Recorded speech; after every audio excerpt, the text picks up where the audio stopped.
what to look for when buying a frag. We are at Fragarama and people come in here to buy corals, but often they ask us, so what would you look for? Like, what is a healthy frag, right? And it's pretty simple. There's some things you can look for in a frag that makes you sure, like, okay, that's kind of healthy, that's kind of good looking, or maybe, you know, it's not. Like when you decide, obviously you decide by color, by taste, you know, which one you like more. You know, some people like euphilia, some people like aquapora, that's something else, right? But when you look, for example, for LPS coral, it's always important to look at the tissue underneath. So you kind of, you know, if you would have a euphilia, for example, like a torch or something, touch it a little bit close and then you turn it around and you have this skin underneath it coming up and then covering the skeleton. If there is a little bit of skin, that's kind of not good, right? If you have no skin, it's not good at all.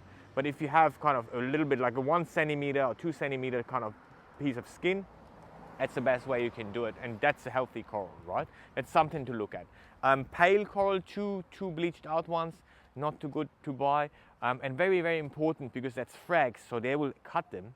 If you have a fresh cutted piece, do not go for it. My opinion, my advice to you is use or buy one that is actually covered already, so healed already, that kind of, you know, that kind of cut. That's very important because, you know, these corals are already stressed, and when you travel with them, they'll be even more stressed putting them in your tank, and there can be a lot of things happening to that round. It's better to keep them there where they've been cutted and in that facility until this cut is closed. Okay, so there's not really more to it. You could look for parasites. Normally they don't have any because they are, you know, cultured and they wouldn't have any, but I would still look for them. I would still dip them when you bring them home, especially aquapora or montipora species.